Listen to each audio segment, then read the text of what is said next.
Bismillah walhamdulillah wa salatu wassalamu ala rasulullah amma ba'd. Assalamu alaikum wa rahmatullahi wa barakatuh, my dear brothers and sisters in Islam, and welcome back to the seerah of Prophet Muhammad sallallahu alaihi wasallam. As we left you last time, we talked about the pillars of being steadfast because we had to decipher this hieroglyphics. How did the Sahaba radiallahu ajma'in do it? Amazingly enough, and we talked about these 6 pillars inshallah that hopefully we can implement in our daily life to learn from it inshallah. Today's episode we're going to talk about the da'wah kharij Makkah, the propagation now starting to go outside of Makkah, because we understand that now Prophet Muhammad ﷺ does not have the backing of his uncle Abu Talib and his wife radiallahu anha al-Mu'mineen Khadija. So he's now seeking to go outside of Makkah. On the way out, it was accompanied by Zayd ibn Haritha radiallahu anhu wardah, and the story is beautiful. Inshallah we'll talk about it some other time. He was on the way to a Ta'if, and by the way it was 60 miles away from Mecca. 60 miles away from Mecca. I know it sounds like nothing to you now because you get into your air-conditioned car, you put it on cruise, in no time you're there. But this was the desert heat, and you multiplied by 1.6 if the brothers don't know the kilos. And he was walking to Ta'if. Walking, ya akhi. You understand? 60 miles on his feet, walking for the sake of Allah subhanahu wa ta'ala to continue this da'wah. If a gate closes, you can't sit back and say, oh, you know what, I tried, man, that's it, I can't do any more da'wah work. I can't take the heat, I get out of the kitchen. Why are you doing, man? Just know, I have to comb my rabbit's hair, and I have a little bit hangnail on my pinky. I can't take it, man. Prophet Muhammad ﷺ walked for 60 miles. Allahu Akbar, ya akhi. So we have to learn something here, inshallah. Da'wah does not stop because of a hurdle. Our teachers taught us a beautiful lesson that we have to share with you. It says you have a goal. If your goal to go downtown, for example, whatever you live, and you see hurdles, do you actually walk into the hurdles or you bang into them just to get to that? He says, no, you have to work around the hurdles in order for you to get to your goal, because that's the goal, our means. This is just means to get to the goal, and the goal is Jannah, inshallah. And Prophet Muhammad says, لا يؤمن أحدكم حتى يكون هواه تبعا لما جئت به. You will not complete your belief unless your whims and desires are compatible or like with I come with, meaning the Quran and Sunnah and Da'wah. So Prophet Muhammad leads by example. He's accompanied with Zayd ibn Haritha radiallahu anhu, 60 miles walking, and he finds out that who is the leaders, and he wants to talk to them. Is Abdi Alayl, Mas'ud, Habib. They are the 3 leaders, and they were the sons of Amr ibn Umayr al-Thaqafi. Of course, he was the leader of the Banu Thaqif, Ta'if. Same Ta'if. And he went to talk to them first. He says, I'm coming here, here's who I am, here's what I'm doing, here's my message. Allow me to come and talk to your people. They met him with the most difficult not hospitable at all, let's put it this way. So Prophet ﷺ still did not give up. He says, okay, if you do not want me to do this and you're gonna treat me badly and whatever, hide this of what we have between all of us. So don't tell people about it, just let me be with the people and let them hear me out. They didn't allow him. Not only that, they actually asked the people of Ta'if to 2 lines. They had 2 lines after Prophet Muhammad ﷺ. Even the kids were coming out, throwing the stones at the feet. Even Zayd ibn Haritha radiallahu anhu, he used to cover Prophet Muhammad ﷺ. Even his head was hurt. That's how it was, akhi. It wasn't you go in and knock on somebody's door, say, Assalamu alaikum. I have this booklet with you. No? Okay, thank you. Assalamu alaikum. It wasn't like that, man. It was these were hands-on, this was serious da'wah. Okay, so may Allah bless you for your effort for the da'wah, whatever it may be, as you will see the best da'wah, as inshallah you will see a little bit in this story. So Prophet Muhammad ﷺ now is having a very difficult time, after specifically the Aam al-Huzn, the year of sadness, as we talked about previously. And now he's saying he feels despair, he's coming back broken. Of course, his spirit is not a broken man, he's the best of creation, you understand.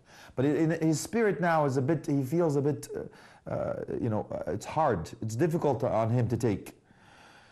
On the way, he was actually going to the tribes, asking every tribe that he passes by. On the way to Ta'if from Mecca, he was asking people. He wasn't just going, no, he was working da'wah right through, asking people to come to the path of Allah, giving them the best guidance, and so on and so forth.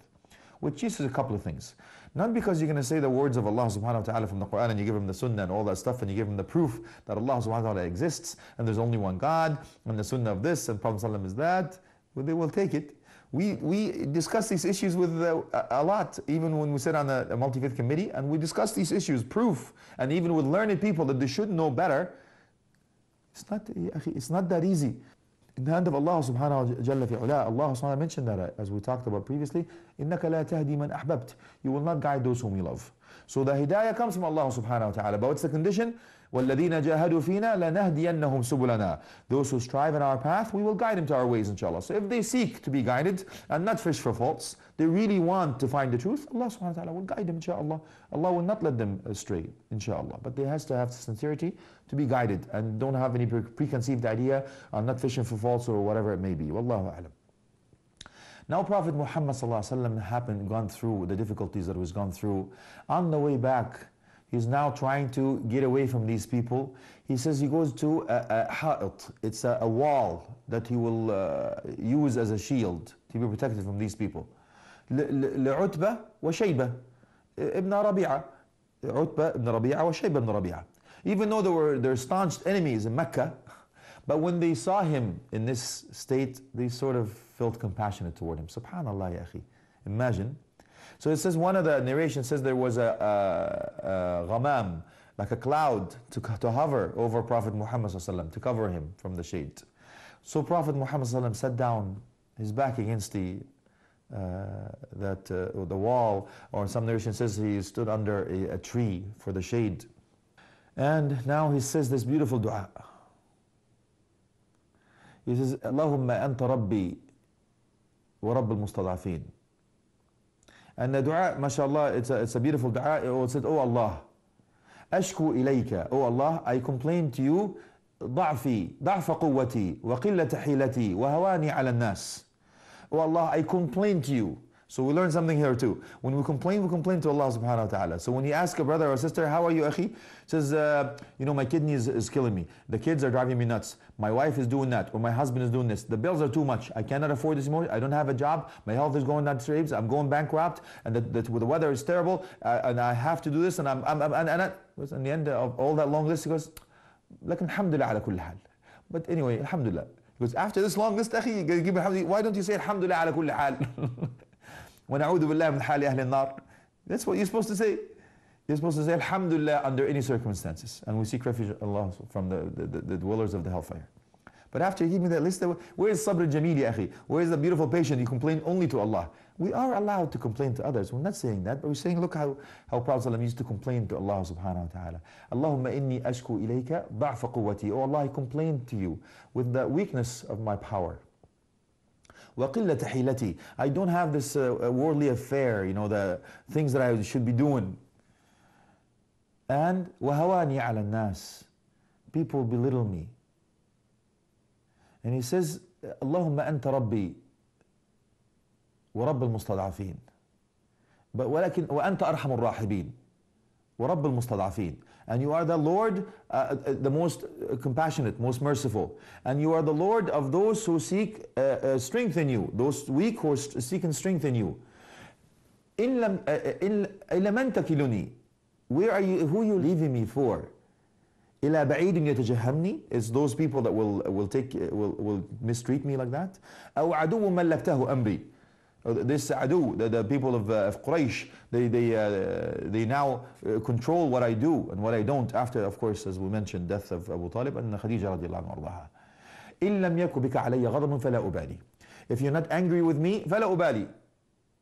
Some of the scholars says he mentioned this because he thought he was not being maybe the etiquettes and so on. He was afraid that he may have said something that Allah subhanahu wa ta'ala would be displeased. Hasha, of course not. But Allah subhanahu wa ta'ala will see how he treated him after, just to make sure that the status of Prophet Muhammad sallallahu alaihi wasallam. He says, if you're not angry with me, فَلَا أُبَالِي. I don't care about anything else. I remind you of a line from a poem, أخي and أختي, from this Hadi al-Tariq, That's something that you're supposed to have as a companion with you on the path. This Hadi Tariq, this poet, the Shi'r, says, فَلْيَرْضَ عَنِّي النَّاسُ أَوْ فَلْيَسْخَطُوا أَنَا لَمْ أَسْعَى لِغَيْرِ رِضَاكَ. فَلْيَرْضَ عَنِّي النَّاسُ أَوْ فَلْيَسْخَطُوا. If people are pleased with me, they're displeased with me, أَنَا لَمْ أَعُدْ أَسْعَى لِغَيْرِ رِضَاكَ. I am only seeking your pleasure. So who do you have to please first, أخي and أختي? Do you have to please Allah subhanahu wa ta'ala and follow the sunnah of Prophet Muhammad, or do you really care what people think? Have you ever thought, what would Allah subhanahu wa ta'ala think? Have you ever thought, ukhti, I can't wear the hijab because people will think I'm passé, I'm old-fashioned, I'm behind the caves, or I belong to these people called terrorists, or I'm being oppressed if I wear the hijab, or if I have the whatever it is, akhi and ukhti. Is that what you're really worried about? You shouldn't be worried about anybody else, because those who please Allah and the displeasure of people, Allah will please with them and force people to be pleased with them. But if you displease Allah subhanahu wa ta'ala to please people, Allah subhanahu wa ta'ala will be displeased with you and will force people to be displeased with you too. So count on the one, ya akhi, that has the keys for heaven or hell. What people will help you? They won't come and help you, wallahi, on Judgment Day. Everyone will say, nafsi, nafsi, myself, myself. They will not come and help you in the grave. They will not come and give you the answers for the questions and so on. So be smart. Because the scholars say the sign of a happy person are three. مَنْ يَتْرُكُ الدُّنْيَا قَبْلَ أَنْ تَتْرُكُهُ. Those who leave their life before it leaves them. وَمَنْ يَبْنِي قَبْرَهُ قَبْلَ يَسْكُنَهُ. Those who build their grave before they live in it. And وَمَنْ يَرْضِي رَبَّهُ قَبْلَ أَنْ يَلْقَاهُ. And those who please Allah before they meet Him, akhi. Not to please the people. And remember, again, the signs among the times, ya akhi, that you will love, يُحِبُّونَ الْقُصُورَ وَيَنْسَوْنَ الْقُبُورَ. يُحِبُّونَ الْمَالَ وَيَنْسَوْنَ الْحِسَابَ. يُحِبُّونَ الْمَخْلُوقَ وَيَنْسَوْنَ الْخَالِقَ. It's impossible for you to be that. You cannot be among those three. The three, which one? It says يُحِبُّونَ الْقُصُورَ. They love castles. وَيَنْسَوْنَ الْقُبُورَ. And they forgive the graves. يُحِبُّونَ الْمَالَ. They love wealth, materialistic possession. وَيَنْسَوْنَ الْحِسَابَ. And they forget the reckoning. You will be accountable for everything. And يُحِبُّونَ الْمَخْلُوقَ. You love people and you forget the Creator, ya akhi, al-Khaliq. So we cannot be among those. Prophet Muhammad continues with his dua. He says, إن لم يكن عليك بك غضب علي فلا أبالي لك العتب حتى ترضى ولكني أعوذ بوجهك الذي أشرقت به نور السماوات والأرض وصلحت به أمور الدنيا والآخرة. With Prophet Muhammad says that I will seek refuge in you from this. فلك العتب حتى ترضى ولا حول ولا قوة إلا بك. If you're upset with me, if you're not pleased with me, you can actually do the remorse and complain about it, or do whatever it takes for you to be pleased with me. حتى ترضى, to be pleased with me. And ولا حول ولا قوة إلا بك. لا يتحول شيء من شيء إلا بالقوة إلا.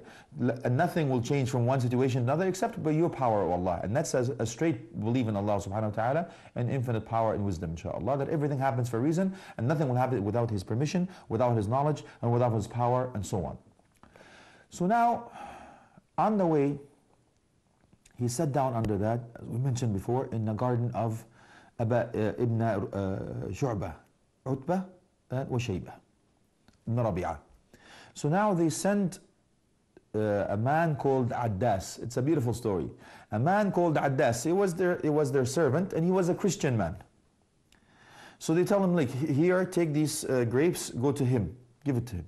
They felt sorry for him. Subhanallah. Now, Addas, radiallahu anhu, he was not a Muslim yet. He comes up to him, he says, this is for you. It was from my masters, so and so. And Prophet Muhammad reaches for it and says, as we briefly mentioned before, he says, Bismillah. So how are you doing, akhi, nakhti? As soon as food comes in, go, let's dig in, let the games begin. Get away from me, I'm busy now. It's chow time. Why don't we say Bismillah, ya akhi, like the sunnah? When Prophet says, when the food is, say Bismillah, sammi wa kul bi yaminik, and eat with the right hand, and kul mimma yalik. Let's go back to the sunnah, inshaAllah, and eat from the front of you, and so on. So by that one word, akhi, one word, Prophet says Bismillah. Addas was staunched. He never heard this before. He says, what is this? Ma ahid alayhi al-Arab. It's something that I haven't heard before. He says, we are so on, and he started to ask. He says, min ayna anta ya Addas? And we learned something else here. He says, where are you from, Addas? He called him by name. So, akhi, in the best way for da'wah, you should memorize the person you're talking to, at least his name, inshallah. So the brother says, whatever, we'll call him Mahmoud for now, okay? Because he will become a Muslim, inshallah. So, how you doing, What's your name? Mahmoud. Okay, brother Ahmed. I said Mahmoud. Okay, brother Muhammad. Okay, Mahmoud ya akhi wallah. Abdul Hamid. Abdul Wadud. Allahul Musta'an. Ya akhi Mahmoud. I said wallahi. So Prophet Muhammad is teaching us. He says, Ya Addas. He listened to it once. He remembered now. He says, Min ayna anta ya Addas. He says, I'm Addas. He told him. He called him by his name. So let us start now. Learn how to give da'wah. Be personal. No, you know, something it's more of the etiquettes and matters of giving the da'wah according to Prophet Muhammad sallallahu alaihi wasallam. So he says, Min ayna anta. Where are you from, Addas? He says, Min Ninawa. He says, this city is not very well known. But Prophet Muhammad sallallahu alaihi wasallam said, Min balad Yunus ibn Makkah. He says this is the city of Yunus, which is Jonah in English, ibn Matta, the son of Matta. He said, وَمِنْ أَيْنَ لَكَ? How did you know this? He says, هو هذا أخي هو نبي وأنا نبي. Look at the humbleness of Prophet Muhammad sallallahu alaihi wasallam and the way he used the art of da'wah. We should learn, inshallah. First, he made something to give him a proof. No one knows this. I mean, according as a prophet, as you will see, that's his statement, the statement of Addas later on. He mentioned that. And second, he said something that is humbled. He says, "Huwa nabi wa ana nabi." He didn't say, "I'm a prophet and he's a prophet." No, he started with him. He says, "Hada akhi Yunus ibn Matta, huwa nabi wa ana nabi." He is my brethren, my brother Yunus. He is a prophet and I am a prophet. So he put himself after. He didn't put himself first. So what happened? When Addas heard this, he started kissing his hand and feet and his head, and he declared the Shahada. Who was watching? His masters, of course. Utbah wa Shayba ibn Rabi'a. He says, "Ah, afsada alayna al-ghulam." He said, he spoiled this man. We lost this man. He just sat with him for a few minutes, and the man is spoiled already. What happened? So how long you been a Muslim for, akhi, and you've been dealing with these people? Not one person asked you about Islam for the. I'm not asking you to be the best da'iyah and turn people by the magic wand and by your as you're walking by go, wow, what a beautiful man. I want to be a Muslim. I'm not asking you to be that, but at least look at the way it is. This is behavior, etiquettes, manners, conduct. I'll tell you the proof. This is a true story. I believe it was in the UK.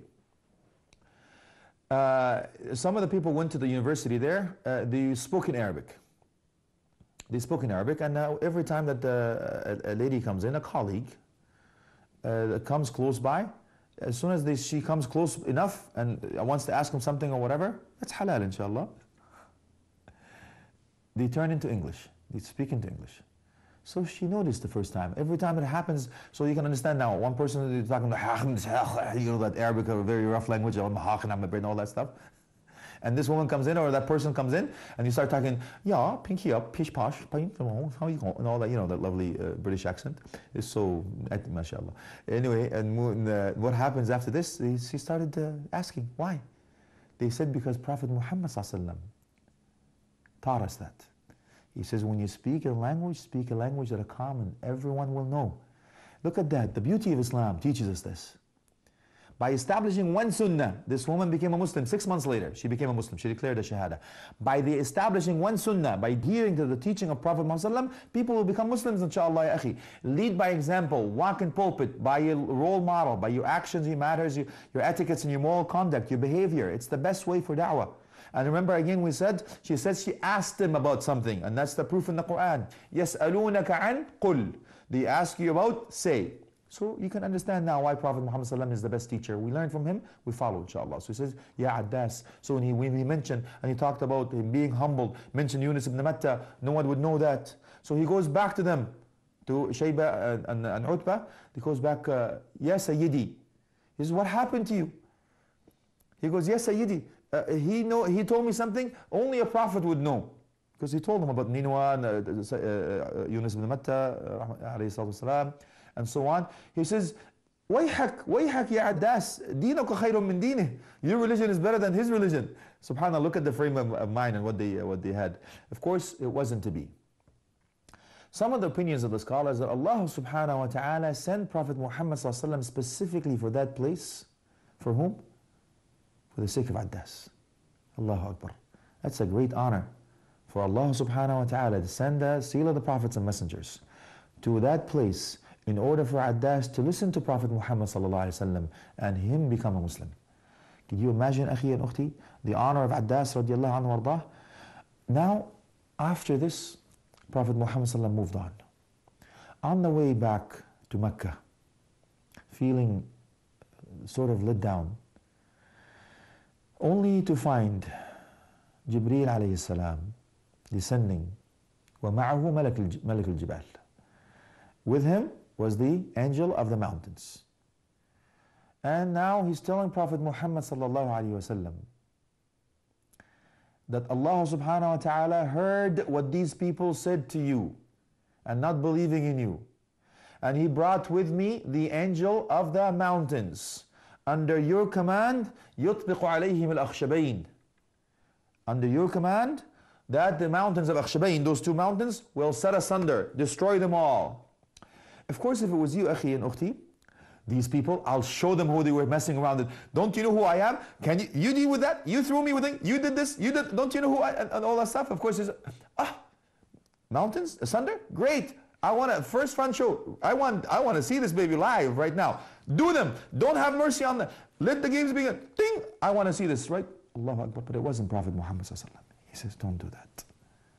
He says, maybe, just maybe, min aslabihim, from their offsprings, the lineage, the progeny, will come of those people who say, La ilaha illallah, Muhammadur Rasulullah, ya'budun Allah, la yushriku bihi shay'a. As you will see later on in the seerah, that Allah subhanahu wa ta'ala gave that to Prophet Muhammad sallallahu alaihi wasallam.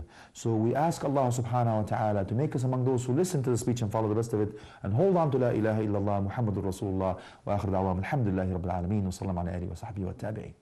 Muhammad.